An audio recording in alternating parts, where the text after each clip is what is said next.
we'll probably have to use this.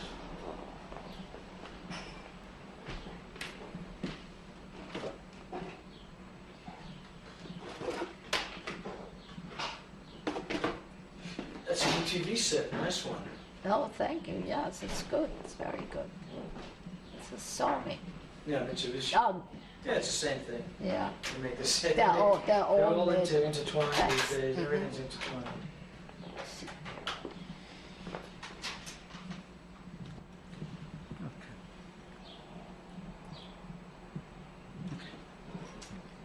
So where were we? We were in Chateaubriand in Chateaubriand. 1939. 1939.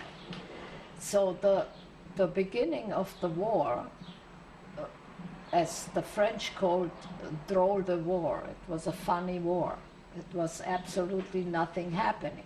They were just sitting there, and they had their Maginot Line, a line of defense that they had built after World War I. And they were so 100% sure that they're safe because this line is impenetrable, but even if they should start, so they can defend themselves. But of course, for us it was just life as normal, you know, more or less. Britain is a very rich dairy country and everything extremely inexpensive. And, you know, my mother, she was such a fantastic cook and baker, and all these Germans came to us for coffee and cake, and we knew them and we met them socially, and we had, in the meantime I had my second baby in November 39. Eva was born, and she was of course French since she was born in France.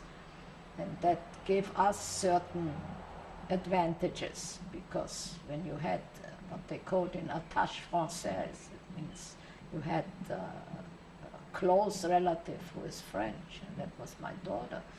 So I had certain protection. And so we had my father and my mother and my sister-in-law and I and the three little girls lived in this house. And the winter was the worst winter that you can imagine. It was extremely cold, and we could not heat the house. There's no central heating. So we were sitting in the kitchen with the gas stove on. My sister-in-law put her feet into the oven. It was so cold. And we gave the baby a bath in the kitchen. You could see the steam coming off her when you lifted her up. It was very, very cold.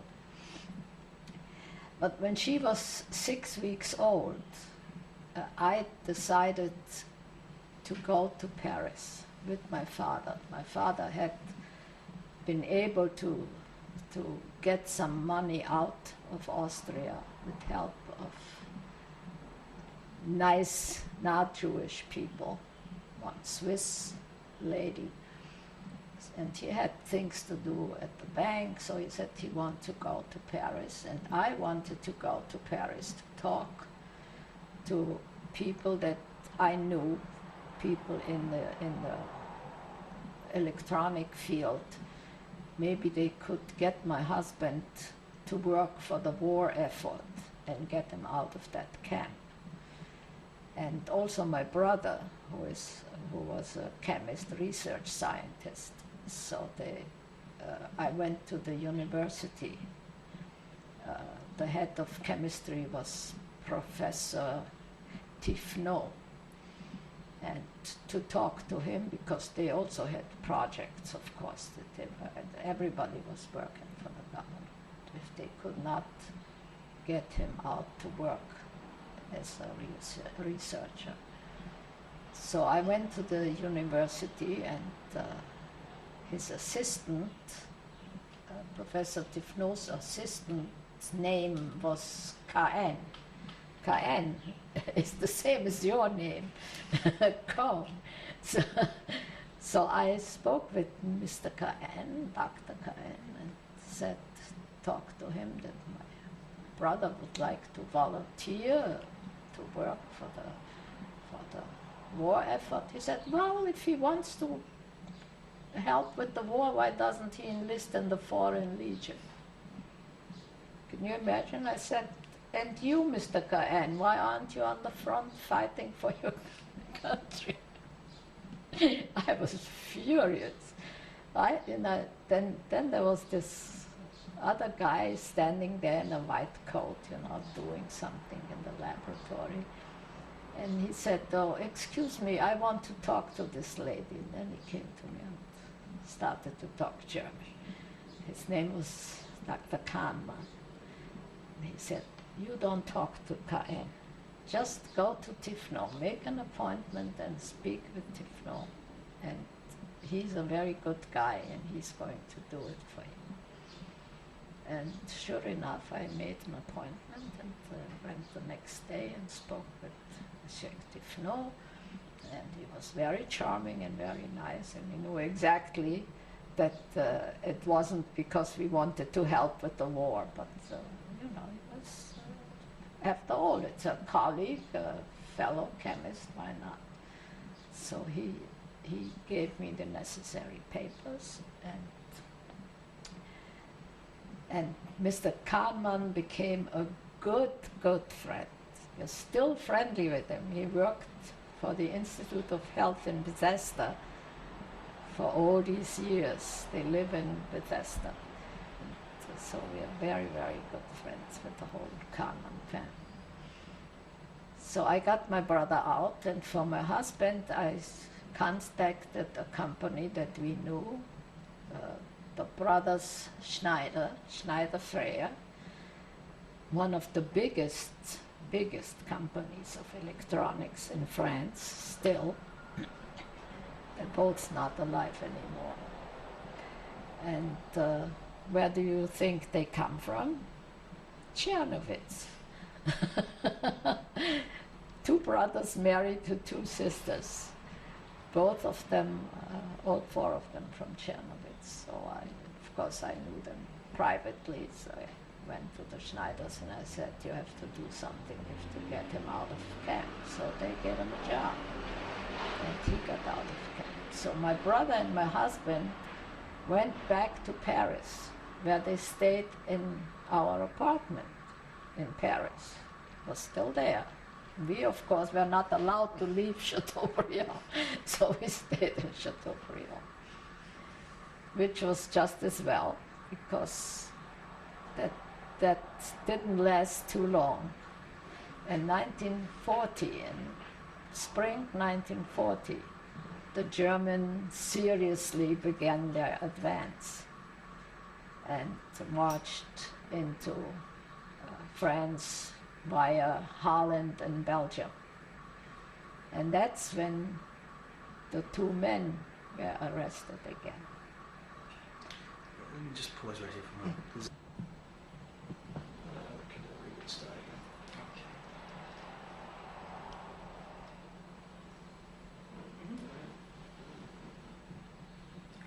I'm ready for you. Okay? So when the Germans started their advance, they arrested all the Jews of Paris and assembled them in a big football stadium. That's where they assembled them, and then they took them. I know that what they told me, because we had no idea what happened to them, of course. Nothing.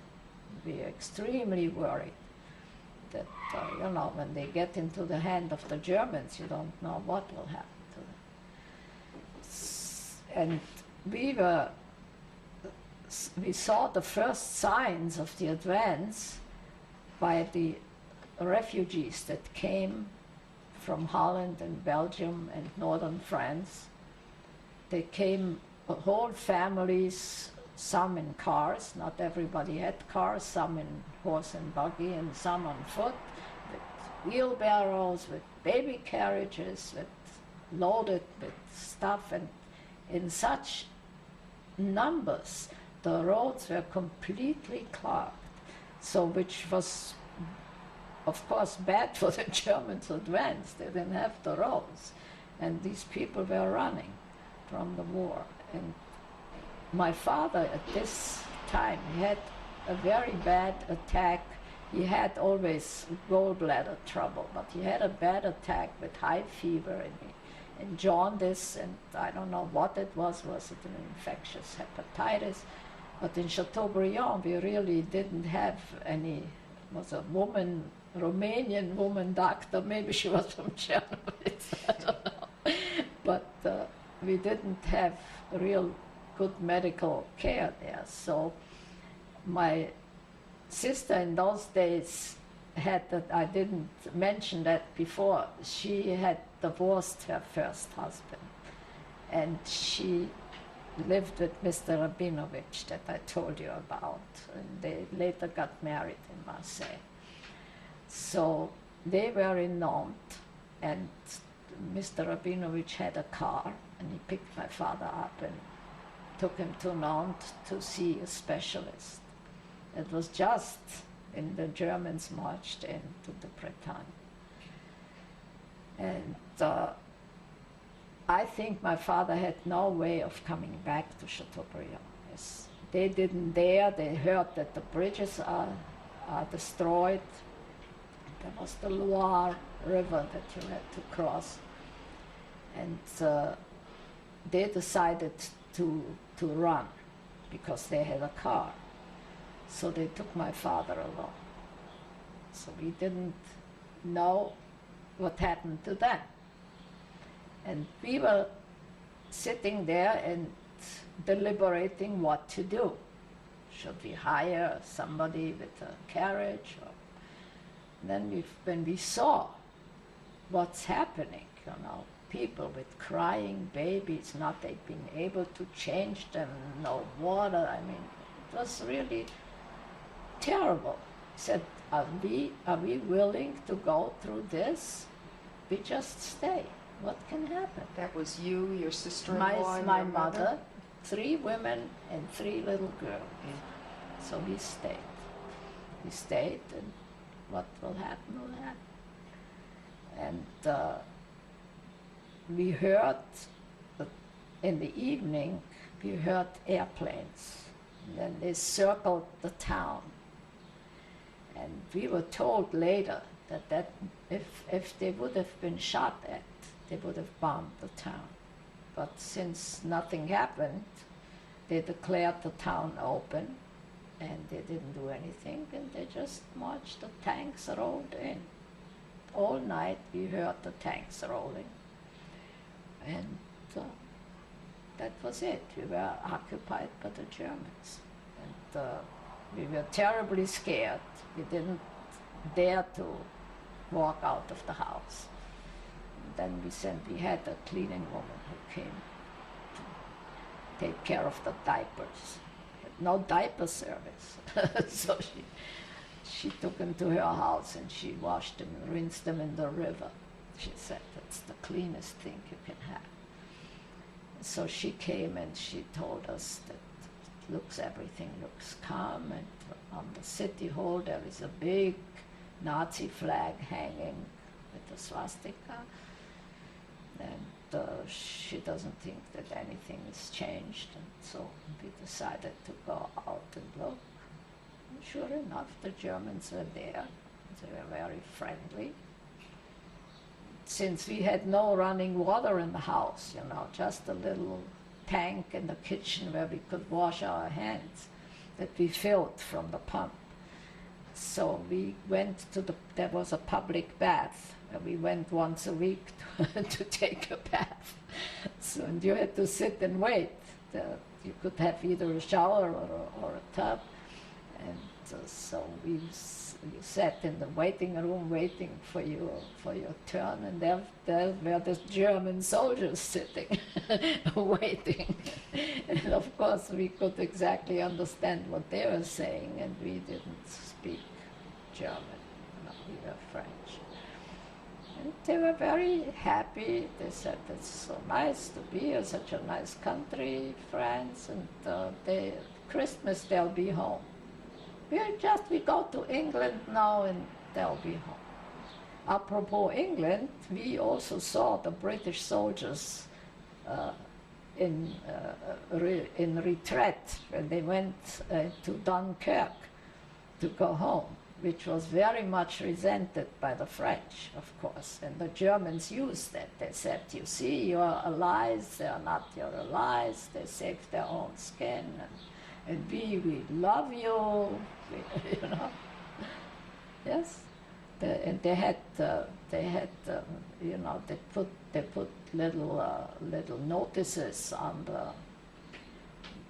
the blackboards everywhere, you know, telling them, French people, your allies, the British left you, but we are your friends, and so on, you know. So the people were some of them were very friendly. They took pictures with the German soldiers, you know. He sent the picture home with his arms around two French girls, you know. Nice. That what happened.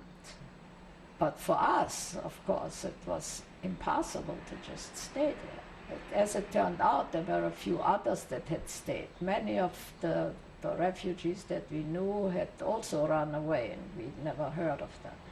But some of them were there too. So we were sitting there deliberating what to do, because we were running out of money, and we were terribly, terribly scared about our men. We didn't know, absolutely had no news. We didn't know whatever happened to them.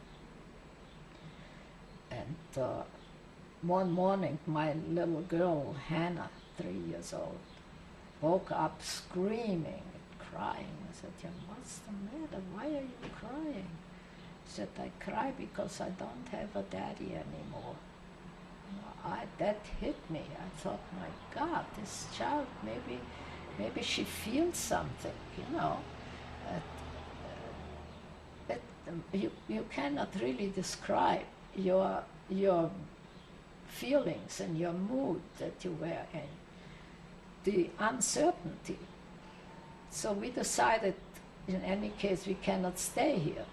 We have to do something, and we knew that Mr. Rabinovich, my brother-in-law, worked for a company that had offices all over France. And he had talked about offices in Marseille. So we thought maybe they have gone to Marseille. I don't know. But we decided we'll try to get south into the free zone. So the French made peace with the Germans, and the Germans installed the Vichy government in Vichy, the Maréchal Pétain, and the north was occupied by the Germans.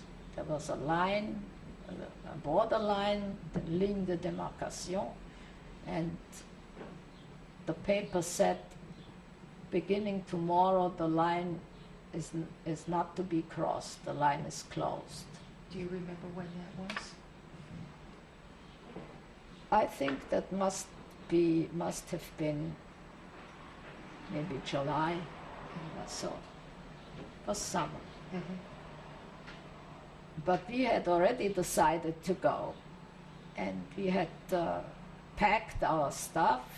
I packed everything that had value. I had saved all my linens, you know. In Europe, when you got married, you got a trousseau. My mother got me the finest hand-embroidered linens and silver. I got a lot of silver as wedding presents, because in those days they didn't give you a toaster, you know, they gave you silver.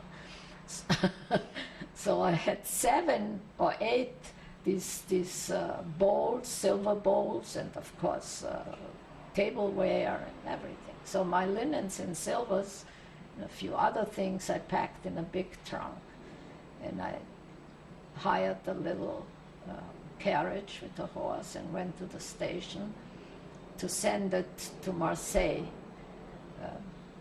collect, care of the station of Marseille, where I would pick it up.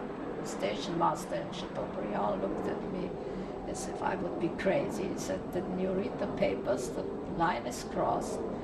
But I said, the trains are going. Yes, the trains are going. But so it's crossed for people, it's not crossed for things. So You send it. I don't know what he thought of me, but he said, okay.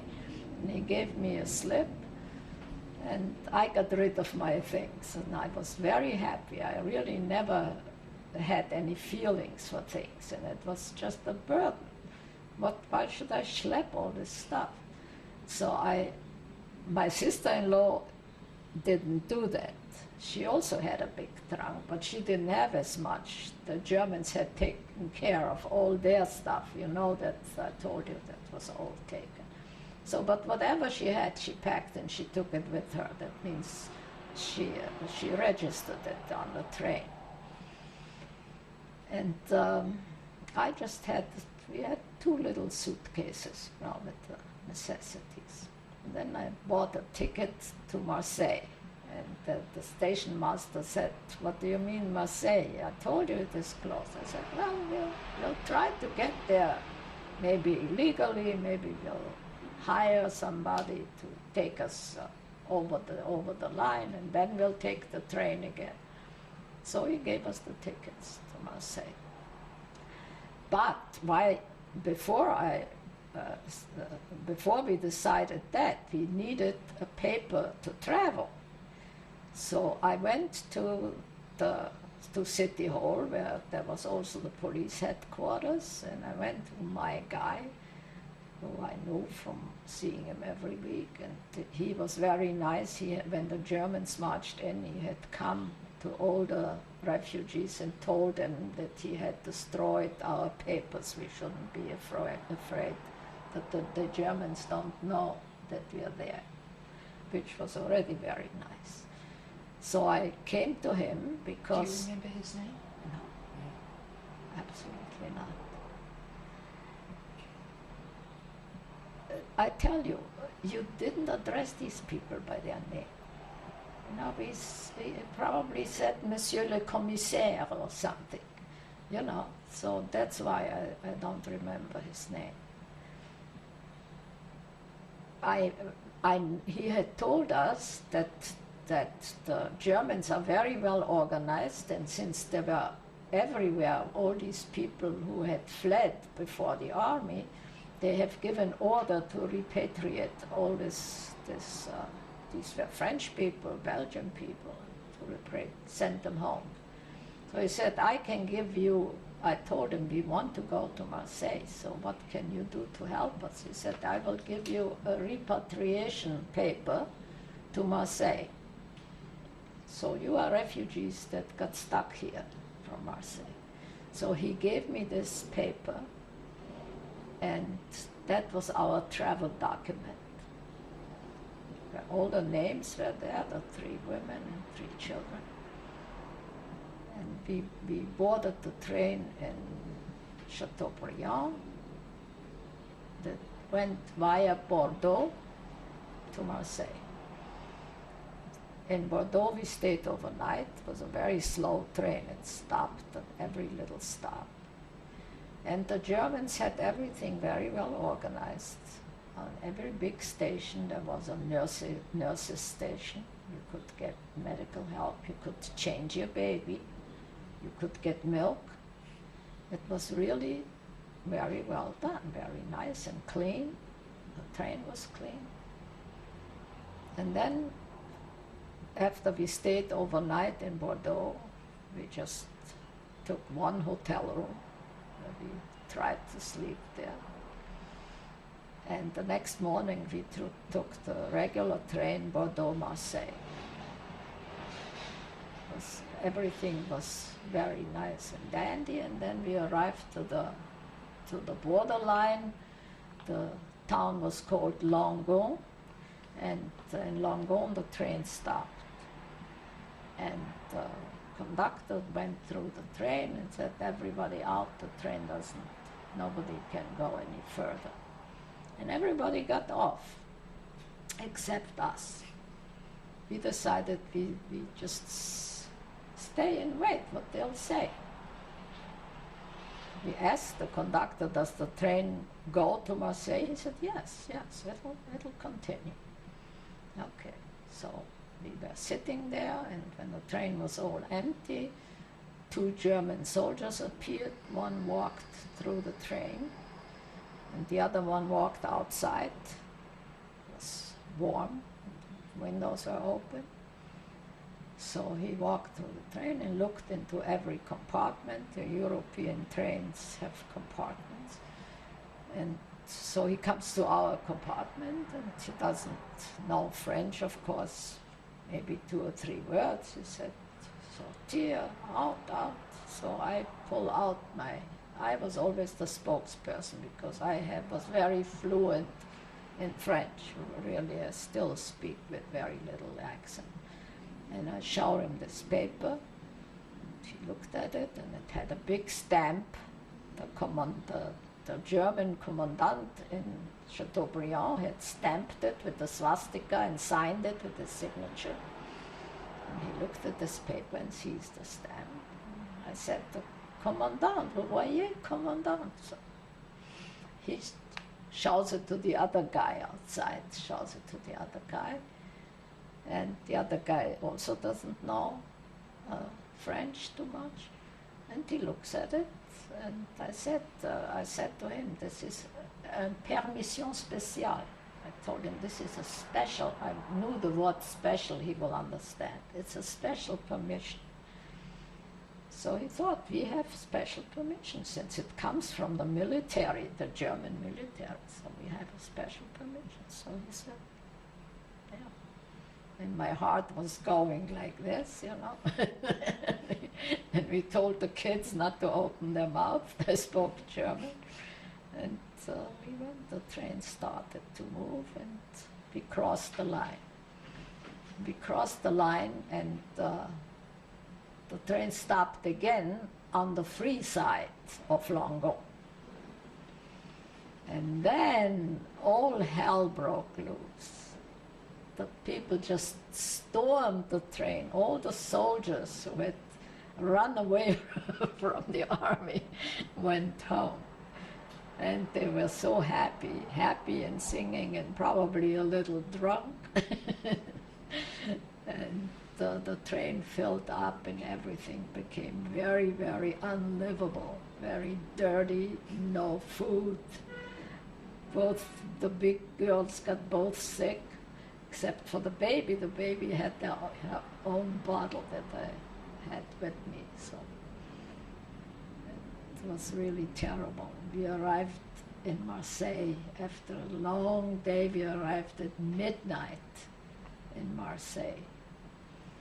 And as we got off the train, there was the police standing there telling us that we cannot stay in Marseille.